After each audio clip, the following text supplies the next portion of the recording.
Welcome back in our programme and doctor ਸਾਹਿਬ ਸਾਡੀ ਅਗਲੀ ਈਮੇਲ ਵੀਰ ਪ੍ਰਭਜੋਤ ਸਿੰਘ ਜੀ ਦੀ ਹੈ। ਇਹ ਲਿਖਦੇ ਹਨ, ਡਾਕਟਰ ਸਾਹਿਬ ਮੈਂ ਕਾਫੀ ਸਮਾਂ ਪਹਿਲਾਂ ਵੀਡੀਓ ਦੇਖੀ ਸੀ ਕਿਸੇ ਇੱਕ ਡਾਕਟਰ ਜਾਕਰ ਨਾਇਕ ਨਾਮ ਦੇ ਬੰਦੇ ਦੀ, ਜੋ ਕਿ ਕਹਿ ਰਿਹਾ ਸੀ ਕਿ ਸ਼੍ਰੀ ਗੁਰੂ ਨਾਨਕ ਦੇਵ ਜੀ ਮੁਸਲਮਾਨ ਸੀ ਅਤੇ ਮੁਸਲਮਾਨ ਪੀਰਾਂ ਫਕੀਰਾਂ ਤੋਂ ਪ੍ਰਭਾਵਿਤ ਹੋਏ ਸੀ। ਇਸ ਬਾਰੇ ਕੀ ਜਵਾਬ ਹੈ ਡਾਕਟਰ ਸਾਹਿਬ? ਸਭ ਤੋਂ ਪਹਿਲਾਂ ਤਾਂ ਵੀਰ ਪ੍ਰਭਜੋਤ ਸਿੰਘ ਜੀ ਦਾ ਬਹੁਤ-ਬਹੁਤ ਧੰਨਵਾਦ, ਉਹਨਾਂ ਨੇ ਸਾਨੂੰ ਲਿਖਿਆ। ਇੱਕ ਅਸੀਂ ਬੇਨਤੀ ਜ਼ਰੂਰ ਕਰਾਂਗੇ ਕਿ ਆਪਣੀ ਈਮੇਲ ਦੇ ਨਾਲ ਆਪਣਾ ਸ਼ਹਿਰ ਔਰ ਕੰਟਰੀ ਮੁਲਕ ਜ਼ਰੂਰ ਲਿਖੋ। ਉਸ ਤੋਂ ਸਾਨੂੰ ਆਈਡੀਆ ਹੋ ਜਾਂਦਾ ਹੈ ਕਿ ਵੀ ਕਿਸ ਖੇਤਰ ਤੱਕ ਸਾਡੀ ਆਵਾਜ਼ ਪਹੁੰਚ ਰਹੀ ਹੈ ਜੀ, ਔਰ ਅਸੀਂ ਜਿਹੜਾ ਇਸ ਗੱਲ ਨੂੰ ਐਪਰੀਸ਼ੀਏਟ ਕਰਾਂਗੇ। ਜੇ ਕੋਈ ਨਾਲ ਆਪਣਾ ਨਾਂ ਵੀ ਲਿਖੇ ਅਸੀਂ ਜਵਾਬ ਤਾਂ ਫਿਰ ਵੀ ਦੇਣਾ, ਬਟ ਸਾਡੀ ਇਹ ਇੱਕ ਬੇਨਤੀ ਹੈ ਜੀ। ਉਹਨਾਂ ਦਾ ਸਵਾਲ ਡਾਕਟਰ ਜ਼ਾਕਿਰ ਨਾਇਕ ਦੇ ਹਵਾਲੇ ਨਾਲ ਹੈ ਕਿ ਉਸ ਨੇ ਆਪਣੀ ਕਿਸੇ ਵੀਡੀਓ 'ਚ ਕਿਹਾ ਕਿ ਗੁਰੂ ਨਾਨਕ ਸਾਹਿਬ ਮੁਸਲਮਾਨ ਸਨ ਔਰ ਉਹਨਾਂ ਦੇ ਉੱਤੇ ਜਿਹੜਾ ਮੁਸਲਮਾਨ ਪੀਰਾਂ ਫਕੀਰਾਂ ਦਾ ਪ੍ਰਭਾਵ ਸੀ ਜੀ। ਇਸ ਤੋਂ ਪਹਿਲਾਂ ਵੀ ਅਸੀਂ ਇੱਕ ਈਮੇਲ ਦਾ ਜਵਾਬ ਦਿੱਤਾ ਹੈ ਜਿਹੜਾ ਕਿ ਇਸੇ ਹੀ ਜ਼ਾਕਿਰ ਨਾਇਕ ਦੇ ਹਵਾਲੇ ਨਾਲ ਸੀ ਜੀ, ਜਿਸ 'ਚ ਉਹਨੇ ਇਹ ਕਿਹਾ ਸੀ ਕਿ ਜੀ ਹਰਿਮੰਦਰ ਸਾਹਿਬ ਜਿਹੜਾ ਹੈ ਉਹ ਕਿਉਂ ਪਵਿੱਤਰ ਨਹੀਂ ਹੈ, ਜਿਵੇਂ ਉਹਨਾਂ ਨੇ ਕਾਬਾ ਸ਼ਰੀਫ ਦੇ ਨਾਲ ਉਸ ਨੂੰ ਕੰਪੇਅਰ ਕੀਤਾ ਸੀ ਜੀ। ਸੋ ਅਸੀਂ ਉਸ ਵਿਚਾਰ ਨੂੰ ਜਦੋਂ ਦਿੱਤਾ ਤੇ ਕਾਫੀ ਈਵਨ YouTube ਦੇ ਉੱਤੇ ਵੀ ਜਦੋਂ ਉਹ ਵੀਡੀਓ ਅਪਲੋਡ ਹੋਈ ਜੀ ਤੇ ਕਾਫੀ ਹਾਂ ਪੱਖੀ ਹੁੰਗਾਰਾ ਜਿਹੜਾ ਹੈ ਉਹ ਸੁਣਨ ਵਾਲਿਆਂ ਨੇ, ਦੇਖਣ ਵਾਲਿਆਂ ਨੇ ਦਿੱਤਾ ਜੀ। ਦੇਖੋ, ਇੱਕ ਗੱਲ ਦਾ ਸਾਨੂੰ ਧਿਆਨ ਰੱਖਣਾ ਚਾਹੀਦਾ ਹੈ ਔਰ ਉਹਦੇ 'ਚ ਜਦੋਂ ਖਾਸ ਤੌਰ 'ਤੇ ਇਸ ਕਿਸਮ ਦੇ ਜਿਹੜੇ ਕਰੈਕਟਰ ਨੇ ਜ਼ਾਕਿਰ ਨਾਇਕ ਵਰਗੇ ਜੀ, ਜਿਸ ਬਾਰੇ ਫਿਰ ਕਿਉਂਕਿ ਲਾਸਟ ਜਿਹੜੀ ਈਮੇਲ ਸੀ ਉਹਦੇ 'ਚ ਉਹਨਾਂ ਨੇ ਰਿਆਜ਼ ਘੁੰਮਣ ਜੀ ਨੂੰ ਵੀ ਕਿਹਾ ਸੀ ਕਿ ਵੀ ਤੁਸੀਂ ਇਸ ਬਾਰੇ ਪੜਤਾਲ ਕਰੋ ਜੀ, ਤੇ ਉਹਨਾਂ ਨੇ ਬੜੇ ਵੇਰਵੇ ਦੇ ਨਾਲ ਇਹ ਸਾਰੀ ਇਨਵੈਸਟੀਗੇਸ਼ਨ ਤੋਂ ਬਾਅਦ ਕਿ ਬੰਦਾ ਦੁਬਈ ਬੇਸਡ ਹੈ, ਬੰਬਈ ਦਾ ਰਹਿਣ ਵਾਲਾ ਹੈ ਜੀ ਔਰ ਇੰਡੀਅਨ ਪਾਸਪੋਰਟ ਹੋਲਡਰ ਹੈ, ਰੈਜ਼ੀਡੈਂਸੀ ਦੁਬਈ 'ਚ ਹੈ, ਇਹਦਾ ਕੋਈ ਪਾਕਿਸਤਾਨ ਨਾਲ ਸੰਬੰਧ ਨਹੀਂ ਹੈ ਜੀ ਜੀ, ਔਰ ਇਹਦੇ ਬਾਰੇ ਕਿਵੇਂ ਜਿਹੜੇ ਹੋਰ ਵੀ ਇਸਲਾਮ ਦੇ ਉਲੇਮਾ ਨੇ, ਵਿਦਵਾਨ ਨੇ, ਉਹਨਾਂ ਨੇ ਉਸ ਦੇ ਖਿਲਾਫ ਫਤਵਾ ਵੀ ਜਾਰੀ ਕੀਤਾ ਹੈ। ਸੋ ਇਹ ਗੱਲਾਂ ਵੀ ਇਹਦਾ ਬੈਕਗਰਾਉਂਡ ਸਾਨੂੰ ਯਾਦ ਰੱਖਣੀਆਂ ਚਾਹੀਦੀਆਂ ਜੀ। ਹੁਣ ਅਸੀਂ ਇਹਨੂੰ ਬਾਹਰ ਕੱਢ ਦਈਏ ਜ਼ਾਕਿਰ ਨਾਇਕ ਨੂੰ ਇੱਕ ਕੁਦਰਤੀ ਤੌਰ ਦੇ ਉੱਤੇ ਕੱਲ ਵੀ, ਕਿਉਂਕਿ ਅੱਜ ਕੱਲ੍ਹ ਰਮਜ਼ਾਨ ਚੱਲ ਰਿਹਾ ਹੈ ਜੀ, ਤੇ ਅਸੀਂ ਇੱਕ ਇਫਤਾਰੀ ਦੇ ਮੌਕੇ ਜਿੱਥੇ ਸਾਡੇ ਕੁਝ ਬੜੇ ਵੈਲ ਵਿਸ਼ਰ ਦੋਸਤ ਬੈਠੇ ਸਨ, ਅਸੀਂ ਵੀ ਜਾ ਕੇ ਬੈਠੇ ਜੀ, ਤੇ ਇੱਕ ਵੈਲ ਮੀਨਿੰਗ ਸੱਜਣ ਜਿਨ੍ਹਾਂ ਨੇ ਬੜੇ ਆਪਣੇ ਵੱਲੋਂ ਤਾਂ ਉਹਨਾਂ ਨੇ ਮਾਣ ਨਾਲ ਹੀ ਕਿਹਾ ਕਿ ਜੀ ਕੋਈ ਕਿਤਾਬ ਦਾ ਉਹ ਦੇ ਰਹੇ ਸੀ ਕਿ ਜੀ ਬਾਬਾ ਨਾਨਕ ਨੇ ਤਾਂ ਜਿਹੜਾ ਉਹ ਮੱਕੇ ਵੀ ਗਏ, ਇਸ ਲਈ ਉਹ ਮੁਸਲਮਾਨ ਸਨ ਜੀ। ਤੇ ਮੈਂ ਇਹ ਗੱਲ ਅੱਜ ਵੀ ਇੱਕ ਹੋਰ ਮਿੱਤਰ ਨਾਲ ਗੱਲ ਕਰ ਰਿਹਾ ਸੀ, ਮੈਂ ਕਿਹਾ ਕਿ ਇਹ ਸ਼ਾਇਦ ਜਿਹੜੇ ਬਹੁਤ ਸਾਰੇ, ਹਾਲਾਂਕਿ ਕੋਈ ਵੈਲ ਵਿਸ਼ਰ ਦਾ ਥਾਟ ਸੀ, ਕੋਈ ਸ਼ਰਾਰਤ ਨਹੀਂ ਸੀ। ਜ਼ਾਕਿਰ ਨਾਇਕ ਵਰਗੇ ਤਾਂ ਸ਼ਰਾਰਤ ਕਰਦੇ ਨੇ ਜੀ।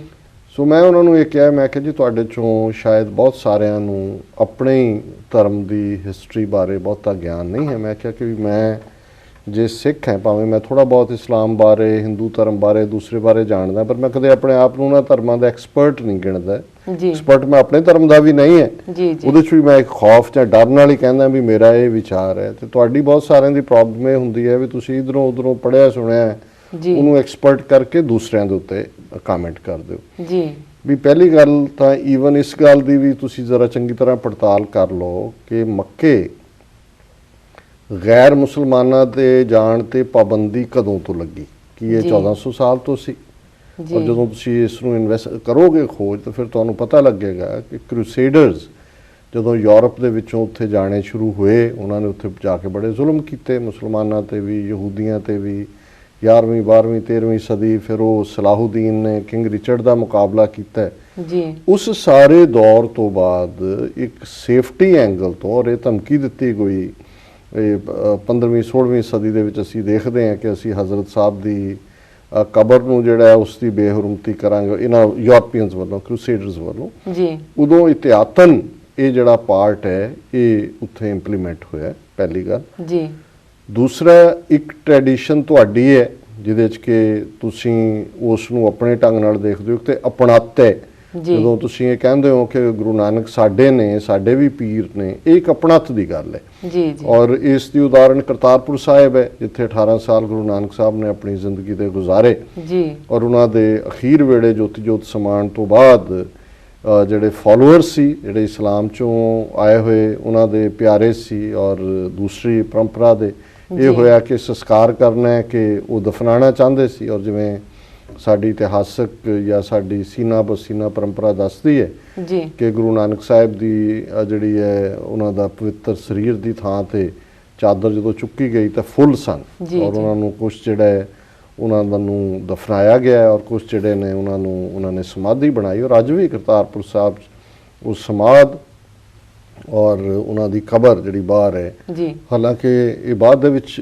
ਉਸਾਰੀਆਂ ਹੋਈਆਂ, 2-3 ਵਾਰੀ ਉਸਾਰੀ ਹੋਈ, ਰਾਵੀ ਰੋੜ ਕੇ ਲੈ ਜਾਂਦੇ ਸੀ, ਰਾਵੀ ਦਾ ਕੰਢ ਹੈ। ਜੀ ਜੀ ਇਹ 47 ਤੋਂ ਪਹਿਲਾਂ ਮਹਾਰਾਜਾ ਪਟਿਆਲਾ ਯਾਦਵਿੰਦਰ ਸਿੰਘ ਨੇ ਬਨਾਰਸ ਸੇਵਾ ਸ਼ੁਰੂ ਕੀਤੀ ਸੀ। ਜੀ ਹੁਣ ਇਹ ਗੁਰਦੁਆਰਾ ਸਾਹਿਬ ਖੁੱਲ੍ਹਾ ਹੈ, ਪਾਕਿਸਤਾਨ ਸਿੱਖ ਗੁਰਦੁਆਰਾ ਪ੍ਰਬੰਧਕ ਕਮੇਟੀ ਦੇ ਥੱਲੇ ਹੈ, ਸਿੱਖ ਸੰਗਤਾਂ ਜਾਂਦੀਆਂ ਨੇ ਦਰਸ਼ਨਾਂ ਲਈ। ਜੀ ਪਰ ਇਹ ਇਨਸੀਡੈਂਟ ਆਪਣੇ ਆਪ ਦੇ ਵਿੱਚ ਵੀ ਇਸ ਗੱਲ ਦਾ ਸਬੂਤ ਹੈ ਕਿ ਮੁਸਲਮਾਨ ਗੁਰੂ ਨਾਨਕ ਸਾਹਿਬ ਨੂੰ ਇੱਕ ਆਪਣੇ ਪੀਰ ਦੇ ਤੌਰ ਤੇ ਦੇਖਦੇ ਸੀ, ਉਦੋਂ ਵੀ ਦੇਖਦੇ ਸੀ, ਅੱਜ ਵੀ, ਔਰ ਉਹਦੇ 'ਚ ਕੋਈ ਗਲਤੀ ਵਾਲੀ ਗੱਲ ਨਹੀਂ ਹੈ। ਪਰ ਜਦੋਂ ਅਸੀਂ ਕਿਸੇ ਗੱਲ ਦਾ ਹਵਾਲਾ ਇਸਲਾਮ ਦੇ ਲਈ ਦੇਵਾਂਗੇ ਤੇ ਅਸੀਂ ਪ੍ਰਾਇਮਰੀ ਸੋਰਸ ਵੱਲ ਜਾਵਾਂਗੇ ਕਿ ਕੁਰਾਨ ਮਜੀਦ 'ਚ ਕੀ ਲਿਖਿਆ ਹੈ, ਕੁਰਾਨ ਸ਼ਰੀਫ ਕੀ ਕਹਿੰਦਾ ਹੈ। ਇਸੇ ਤਰ੍ਹਾਂ ਜੇ ਅਸੀਂ ਸਿੱਖ ਧਰਮ ਜਾਂ ਗੁਰੂ ਨਾਨਕ ਸਾਹਿਬ ਦਾ ਫੇਥ ਫਲਸਫਾ ਕੀ ਸੀ, ਉਹ ਕਿਹਦੇ ਤੋਂ ਪ੍ਰਭਾਵਿਤ ਹੋਏ, ਵੈਦਰ ਉਹ ਇੰਡੀਪੈਂਡੈਂਟ ਇੱਕ ਮੈਸੇਜ ਲੈ ਕੇ ਆਇਆ, ਰਿਵੀਲ ਹੋਇਆ, ਤਾਂ ਫਿਰ ਅਸੀਂ ਉਹਨਾਂ ਦੇ ਪ੍ਰਾਇਮਰੀ ਸੋਰਸ ਵਾਲੀ ਦੇਖਾਂਗੇ। ਜੀ ਜੀ ਤੇ ਹੁਣ ਗੁਰੂ ਨਾਨਕ ਸਾਹਿਬ ਤਾਂ ਮੱਕੇ ਦੇ ਵਿੱਚ ਬੈਠ ਕੇ, ਜਿਸ ਨੂੰ ਭਾਈ ਗੁਰਦਾਸ ਸਾਨੂੰ ਯਾਦ ਕਰਵਾਉਂਦੇ ਨੇ, ਉਹਨਾਂ ਨੂੰ ਇਹ ਕਹਿੰਦੇ ਨੇ ਕਿ ਸ਼ੁਭ ਅਮਲਾਂ ਬਾਝੋਂ ਦੋਨੋਂ ਰੋਈ। ਜੀ ਔਰ ਜੇ ਗੁਰੂ ਜਾਂ ਕਿਸ ਤੋਂ ਪ੍ਰਭਾਵਿਤ ਹੋਏ ਤੇ ਉਹਨੂੰ ਗੁਰੂ ਨਾਨਕ ਸਾਹਿਬ ਬੜੀ ਸਪਸ਼ਟਤਾ ਦੇ ਨਾਲ ਕਹਿੰਦੇ ਨੇ ਕਿ ਅਪਰੰਪਰ ਪਾਰ ਬ੍ਰਹਮ ਜਿਹੜਾ ਨਾਨਕ ਗੁਰ ਮਿਲਿਆ ਸੋਈ ਜੀਓ, ਕਿ ਗੁਰੂ ਨਾਨਕ ਦੇ ਗੁਰੂ ਉਹ ਨੇ। ਬਾਕੀ ਇਹ ਹਮੇਸ਼ਾ ਜਿੱਥੇ ਜਿੱਥੇ ਗੁਰੂ ਨਾਨਕ ਸਾਹਿਬ ਗਏ, ਜੇ ਉਹ ਸੂਫੀਆਂ ਦੇ ਟਿਕਾਣੇ ਗਏ, ਮੁਲਤਾਨ ਦੇ ਵਿੱਚ ਪੀਰਾਂ ਫਕੀਰਾਂ ਦਾ ਉਹ ਟਿਕਾਣਾ ਸੀ, ਜੀ ਤੇ ਉੱਥੇ ਵੀ ਉਹਨਾਂ ਨੇ ਉਸ ਰੱਬ ਦੀ ਗੱਲ ਕੀਤੀ। ਹਾਲਾਂ ਉਹ ਘਬਰਾਏ ਸੂਫੀ ਕਿ ਵੀ ਇਹ ਆਣਗੇ ਇੱਥੇ ਆ ਕੇ ਇਹ ਵੱਡੇ ਪੀਰ ਬਣ ਕੇ ਬਹਿ ਜਾਣਗੇ। ਜੀ ਫਿਰ ਬਾਬਾ ਗਿਆ, ਮੇਲਿਓਂ ਬਾਬਾ ਉੱਠਿਆ, ਕਿਉਂਕਿ ਮੇਲਾ ਸੁਣ ਸ਼ਿਵਰਾਤ ਦਾ ਬਾਬਾ ਅਚਲ ਵਟਾਲੇ ਆਈ। ਬਾਬਾ ਜੀ ਪਹਿਲਾਂ ਅਚਲ ਵਟਾਲੇ ਸਨ, ਉੱਥੋਂ ਮੁਲਤਾਨ ਗਏ ਜੀ ਤੇ ਉੱਥੋਂ ਦਾ ਅਸੀਂ ਪੜ੍ਹਦੇ ਹਾਂ ਭਾਈ ਗੁਰਦਾਸ ਜੀ ਕਿ ਮੇਲਿਓਂ ਬਾਬਾ ਉੱਠਿਆ, ਮੁਲਤਾਨੇ ਦੀ ਜ਼ਿਆਰਤ ਜਾਈ, ਅੱਗੋਂ ਪੀਰ ਮੁਲਤਾਨ ਦੇ ਦੁੱਧ ਕਟੋਰਾ ਭਰ ਲੈ ਆਈ। ਜੀ ਬਾਬੇ ਕੱਢ ਕਰ ਬਗਲ ਤੇ ਚਮੇਲੀ ਦੁੱਧ ਵਿੱਚ ਰਲਾਈ, ਜੋ ਸਾਗਰ ਵਿੱਚ ਗੰਗ ਸਮਾਈ। ਸੋ ਗੁਰੂ ਨਾਨਕ ਸਾਹਿਬ ਨੇ ਤਾਂ ਉਹਨਾਂ ਸੂਫੀਆਂ ਨੂੰ ਸਮਝਾਇਆ ਕਿ ਭਾਈ ਐਵੇਂ ਘਬਰਾਓ ਨਾ, ਇਹ ਰੱਬ ਦੇ ਬੰਦੇ ਤਾਂ ਚਮੇਲੀ ਦੀ ਖੁਸ਼ਬੂ ਵਾਂਗ ਹੁੰਦੇ ਨੇ। ਜੀ ਜੀ ਜੇ ਉਹ ਜਗਨਨਾਥਪੁਰੀ ਗਏ ਤੇ ਉਹ ਦੀਵੇ ਬਾਲ ਕੇ ਆਰਤੀ ਕਰਦੇ ਨੇ, ਉਹਨਾਂ ਨੂੰ ਦੱਸਿਆ ਕਿ ਭਾਈ ਆ ਜਿਹੜਾ ਰੱਬ ਹੈ ਇਹ ਤੁਹਾਡੇ ਦੀਵਿਆਂ ਥਾਲੀ ਇਸ ਆਰਤੀ ਨਾਲ ਤਾਂ ਨਹੀਂ ਖੁਸ਼ ਹੁੰਦਾ। ਜੀ ਜੀ ਰੱਬ ਦੀ ਕੀ ਆਰਤੀ ਹੈ, ਅਸੀਂ ਪੜ੍ਹਦੇ ਹਾਂ, ਗਗਨ ਮੈਂ ਥਾਲ ਰਬ ਚੰਦ ਦੀਪਕ ਬਨੇ, ਤਾਰਕਾ ਮੰਡਲ ਜਨਕ ਮੋਤੀ, ਸਾਰਾ ਅਸਮਾਨ ਹੀ ਥਾਲ ਹੈ, ਉਹਦੇ ਵਿੱਚ ਸੂਰਜ ਔਰ ਚੰਦਰਮਾ ਦੀਵੇ ਨੇ, ਜੀ ਔਰ ਮੋਤੀ ਜਿਹੜੇ ਨੇ ਉਹ ਜੜੇ ਹੋਏ ਨੇ ਉਸ ਦੇ ਵਿੱਚ। ਜੀ ਸੋ ਉਹਨਾਂ ਦੀ ਗੱਲ ਸਮਝਾਈ। ਜੇ ਦੂਸਰੇ ਟਿਕਾਣਿਆਂ ਤੇ ਗਏ, ਜੋਗੀਆਂ ਦੇ ਕੋਲ, ਗੋਰਖ ਮਤਾ ਜਿਹੜਾ ਨਾਨਕ ਮਤਾ ਬਣਦਾ, ਜਾਂ ਮਾਨਸਰੋਵਰ ਤੇ ਜਾਂਦੇ ਨੇ, ਜਾਂ ਅਚਲ ਵਟਾਲੇ ਆਉਂਦੇ ਨੇ, ਤੇ ਫਿਰ ਜੋਗੀਆਂ ਨੂੰ ਸਮਝਾਉਂਦੇ ਨੇ ਉਹਨਾਂ ਦੀ ਜ਼ਬਾਨ ਦੇ ਵਿੱਚ। ਚਾਰ ਪੌੜੀਆਂ ਅਸੀਂ ਜਪਜੀ ਦੀਆਂ ਜੋ ਰੋਜ਼ਾਨਾ ਪੜ੍ਹਦੇ ਹਾਂ, ਜੀ ਮੁੰਦਾ ਸੰਤੋਖ ਭੁਗਤ ਗਿਆਨ ਏਕਾ ਮਾਈ ਆਸਣ ਲੋਏ ਲੋਏ ਭੰਡਾਰ, ਜੀ ਤੇ ਜੋਗੀਆਂ ਦਾ ਸਾਰਾ ਸਿੰਬੋਲਿਜ਼ਮ ਹੈ। ਤੇ ਉਹਨਾਂ ਨੇ ਵੀ ਅਖੀਰ ਸਿਰ ਝੁਕਾਇਆ ਔਰ ਇਹ ਕਿਹਾ ਕਿ ਸਿੱਧ ਬੋਲਣ ਸ਼ੁਭ ਬਚਨ, ਧੰਨ ਨਾਨਕ ਤੇਰੀ ਵੱਡੀ ਕਮਾਈ। ਸੋ ਸਾਡਾ ਧਰਮ, ਸਿੱਖ ਧਰਮ, ਉਸੇ ਤਰ੍ਹਾਂ ਇੱਕ ਰਿਵੀਲਡ ਫੇਥ ਹੈ, ਰਿਵੀਲਡ ਰਿਲੀਜਨ ਹੈ। ਜਿਵੇਂ ਇਸਲਾਮ ਦੇ ਬਿਲੀਵਰਸ ਬਿਲੀਵ ਕਰਦੇ ਨੇ ਕਿ ਕੁਰਾਨ ਮਜੀਦ ਕਈ ਸਾਲ ਹਜ਼ਰਤ ਸਾਹਿਬ ਤੇ ਨਾਜ਼ਲ ਹੋਇਆ, ਜਿਸ ਚੋਂ ਇਸਲਾਮ ਦੇ ਫਾਲੋਅਰ ਉਸ ਨੂੰ ਫਾਈਨਲ ਵਰਡ ਮੰਨਦੇ ਨੇ। ਸਾਡੇ ਲਈ ਇਹ ਤੁਰਕੀ ਬਾਣੀ ਆਈ ਤਨ ਸਗਲੀ ਚਿੰਤ ਮਿਟਾਈ। ਸੋ ਸਾਡੇ ਲਈ ਬਾਣੀ ਇਹ ਤੁਰਕੀ ਬਾਣੀ ਹੈ। ਗੁਰੂ ਨਾਨਕ ਸਾਹਿਬ ਨੇ ਬੜੀ ਸਪਸ਼ਟਤਾ ਦੇ ਨਾਲ ਆਪਣਾ ਸੁਨੇਹਾ ਜਿਹੜਾ ਉਹ ਦਿੱਤਾ ਹੈ, ਔਰ ਅਸੀਂ ਬਾਣੀ ਦੇ ਵਿੱਚ ਫਿਰ ਦੇਖਦੇ ਹਾਂ ਕਿ ਭਾਈ ਇਹ ਜਿਹੜਾ ਧਰਮ ਹੈ, ਜਿਸ ਨੂੰ ਜਦੋਂ ਕਿ ਭੱਟ ਗੁਰੂ ਕੇ ਹਜ਼ੂਰ ਆਏ ਤੇ ਉਹਨਾਂ ਨੇ ਵੀ ਕਿਹਾ ਕਿ ਇੱਕ ਉੱਤਮ ਪੰਥ ਸੁਣਿਓ ਗੁਰ ਸੰਗਤ, ਤਹਿ ਮਿਲੰਤ ਜਮ ਤਰਾਸ ਮਿਟਾਈ, ਇੱਕ ਅਰਦਾਸ ਪਾਠ ਕੀਰਤ ਕੀ ਗੁਰੂ ਰਾਮਦਾਸ ਰਾਖੋ ਸ਼ਰਣਾਈ, ਕਿ ਉੱਤਮ ਪੰਥ ਹੈ। ਜੀ ਜੀ ਤੇ ਭਾਈ ਗੁਰਦਾਸ ਯਾਦ ਕਰਵਾਉਂਦੇ ਨੇ, ਮਾਰਿਆ ਸਿੱਕਾ ਜਗਤ ਵਿੱਚ, ਨਾਨਕ ਨਿਰਮਲ ਪੰਥ ਚਲਾਇਆ, ਇੱਕ ਵੱਖਰਾ ਧਰਮ ਹੈ। ਸ਼ਬਦ ਜਿੱਤੀ ਸਿੱਧ ਮੰਡਲੀ, ਕੀਤੋ ਸ ਆਪਣਾ ਪੰਥ ਨਿਰਾਲਾ। ਸ਼ਬਦ ਦੇ ਨਾਲ ਸਿੱਧਾਂ ਦੀ ਮੰਡਲੀ ਦੇ ਉੱਤੇ ਜਿਹੜੀ ਹੈ ਉਹ ਵਿਕਟਰੀ ਲਈ।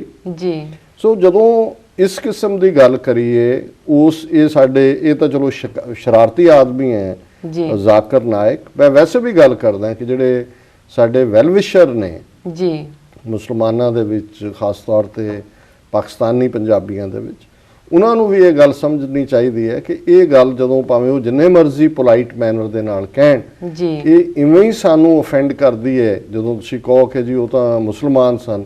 ਜੇ ਹਾਲਾਂਕਿ ਇਹਨਾਂ ਦੇ ਤਾਂ ਇਸਲਾਮ, ਈਸਾਈਅਤ ਔਰ ਯਹੂਦੀ, ਇਹਨਾਂ ਦੇ ਤਾਂ ਪ੍ਰੋਫਿਟ ਵੀ ਇੱਕ ਨੇ। ਉਹਨਾਂ ਦੇ ਅਬਰਾਹਮ ਇੱਧਰ ਹਜ਼ਰਤ ਇਬਰਾਹੀਮ ਨੇ, ਉਹਨਾਂ ਦੇ ਮੌਜਿਜ਼ ਇੱਧਰ ਹਜ਼ਰਤ ਮੂਸਾ ਨੇ, ਜੀ ਇਸੇ ਤਰ੍ਹਾਂ ਉਹਨਾਂ ਦੇ ਡੇਵਿਡ ਇੱਧਰ ਹਜ਼ਰਤ ਦਾਊਦ ਨੇ। ਜੀ ਪਰ ਕੋਈ ਮੁਸਲਮਾਨਾਂ ਨੂੰ ਯਹੂਦੀ ਤਾਂ ਨਹੀਂ ਕਹਿੰਦਾ, ਜੀ ਜਾਂ ਉਹਨਾਂ ਨੂੰ ਕੋਈ ਕਹੇ ਜੀ ਤੁਸੀਂ ਤਾਂ ਯਹੂਦੀਆਂ ਚੋਂ ਹੀ ਨਿਕਲੇ ਹੋ, ਜਾਂ ਤੁਸੀਂ ਤਾਂ ਈਸਾਈਆਂ ਚੋਂ ਹੀ ਨਿਕਲੇ ਹੋ। ਜੀ ਸੋ ਜਿਵੇਂ ਸਾਨੂੰ ਇੱਧਰ ਇਹ ਗੱਲ, ਹੋਰ ਹਿੰਦੂਆਂ ਦੇ ਨਾਲ ਸਾਡਾ ਕਿੱਥੋਂ ਰੌਲਾ ਸ਼ੁਰੂ ਹੋਇਆ? ਜੀ ਹਿੰਦੂਆਂ ਦੀ ਇਹੀ ਪ੍ਰੋਬਲਮ ਹੈ ਕਿ ਉਹ ਸਾਡੇ ਵੱਖਰੇ ਧਰਮ ਨੂੰ ਮੰਨਣ ਤੋਂ ਇਨਕਾਰੀ ਨੇ, ਜੀ ਔਰ ਸਾਨੂੰ ਹਿੰਦੂਤਵਾ ਦਾ ਹਿੱਸਾ ਦੱਸਣਾ ਚਾਹੁੰਦੇ ਨੇ। ਜੀ ਭਗਤੀ ਮਾਰਗ ਹੈ, ਜੀ ਭਗਤੀ ਉੱਥੋਂ ਆਈ, ਭਗਤ ਰਾਮਾਨੁਜ ਹੋਏ, ਫਲਾਣੇ ਹੋਏ, ਜੀ ਉਹਨਾਂ ਦੇ ਨਾਲ ਤੁਹਾਡਾ ਭਗਤੀ ਮਾਰਗ ਹੈ। ਜੀ ਸੋ ਉਹਨਾਂ ਨੂੰ ਵੀ ਜਦੋਂ ਅਸੀਂ ਸਟਰਗਲ ਕਰਦੇ ਹਾਂ ਕਿ ਸਿੱਖ ਇੱਕ ਵੱਖਰੀ ਕੌਮ ਹੈ, ਸਿੱਖ ਇੱਕ ਵੱਖਰਾ ਧਰਮ ਹੈ, ਇੱਕ ਰਿਵੀਲਡ ਰਿਲੀਜਨ ਹੈ, ਔਰ ਇਹ ਸਾਰਿਆਂ ਦਾ ਸਤਿਕਾਰ ਕਰਦੇ। ਜੀ ਔਰ ਜਿਹੜੀ ਸਾਡੀ ਬਿਊਟੀ ਹੈ, ਅਸੀਂ ਕੋਈ ਡੰਡਾ ਲੈ ਕੇ ਜਾਂ ਕਿਤਾਬ ਕੱਚ ਚ ਮਾਰ ਕੇ ਬਾਹਰ ਨਹੀਂ ਜਾਂਦੇ ਦਰਵਾਜ਼ੇ ਖੜਕਾਣ ਕਿ ਉਹਨਾਂ ਨੂੰ ਕਹੀਏ ਜੀ ਕਨਵਰਟ ਹੋ ਜਾਓ, ਤੁਸੀਂ ਬਾਣੀ ਪੜ੍ਹ ਲਓ, ਜੇ ਸਾਡੇ ਰੱਬ ਵੱਲ ਨਹੀਂ ਆਓਗੇ ਜਾਂ ਸਾਡੇ ਧਰਮ 'ਚ ਨਹੀਂ ਆਓਗੇ ਤਾਂ ਤੁਹਾਡੀ ਮੁਕਤੀ ਨਹੀਂ ਹੋਣੀ। ਜੀ ਸੋ ਅਸੀਂ ਤਾਂ, ਗੁਰੂ ਨਾਨਕ ਸਾਹਿਬ ਨੇ ਮੁਸਲਮਾਨਾਂ ਨੂੰ ਸਮਝਾਇਆ ਕਿ ਭਾਈ ਸੱਚਾ ਮੁਸਲਮਾਨ ਹੋਣ ਦਾ ਅਰਥ ਕੀ ਹੈ। ਜੀ ਹਿੰਦੂ ਨੂੰ ਸਮਝਾਇਆ ਸੱਚਾ ਹਿੰਦੂ ਹੋਣ ਦਾ ਅਰਥ ਕੀ ਹੈ। ਜੋਗੀਆਂ ਨੂੰ ਸਮਝਾਇਆ ਵੀ ਤੁਹਾਡਾ ਰਸਤਾ ਕੀ ਹੈ, ਤੇ ਤੁਸੀਂ ਕਿਵੇਂ ਜਿਹੜਾ ਆਪ ਵੀ ਗੁੰਮਰਾਹ ਹੋਏ ਹੋ, ਬਾਕੀਆਂ ਨੂੰ ਵੀ ਗੁੰਮਰਾਹ ਕਰ ਰਹੇ ਹੋ। ਜੀ ਸੋ ਵੀਰ ਪ੍ਰਭਜੋਤ ਸਿੰਘ ਜੀ, ਇਸ ਮਾਮਲੇ ਦੇ ਵਿੱਚ ਮੈਂ ਸਮਝਦਾ ਵੀ ਇਸ ਕਿਸਮ ਦੇ ਸ਼ਰਾਰਤੀਆਂ ਦਾ ਪ੍ਰਭਾਵ ਨਾ ਕਬੂਲੋ, ਜੀ ਪਰ ਇਹ ਸੂਨਰ ਔਰ ਲੇਟਰ ਸਾਨੂੰ ਇਹ ਸਵਾਲ ਫੇਸ ਕਰਨੇ ਪੈਂਦੇ ਨੇ, ਕਿਉਂਕਿ ਬਹੁਤ ਵਾਰੀ ਬਹੁਤੇ ਪਿਆਰ ਨਾਲ ਔਰ ਕਈ ਵਾਰ ਕਈ ਜਿਹੜੇ ਨੇ ਇਗਨੋਰੈਂਸ ਚੋਂ ਵੀ ਇਸ ਕਿਸਮ ਦੀ ਗੱਲ ਕਰਦੇ ਨੇ। ਇਸ ਲਈ ਮੈਂ ਵੇਰਵੇ ਨਾਲ ਇਹਦਾ ਜਵਾਬ ਦਿੱਤਾ। ਜੀ ਡਾਕਟਰ ਸਾਹਿਬ, ਇੱਥੇ ਲੈਣਾ ਇੱਕ ਛੋਟਾ ਬ੍ਰੇਕ। ਵਿਊਅਰਸ, ਵਿਚਾਰਾਂ ਦਾ ਚਰਚਾ ਇਸ ਤਰ੍ਹਾਂ ਚੱਲਦਾ ਰਹੇਗਾ। ਮਿਲਦੇ ਹਾਂ ਆਫਟਰ ਦਿਸ ਸ਼ਾਰਟ ਬ੍ਰੇਕ।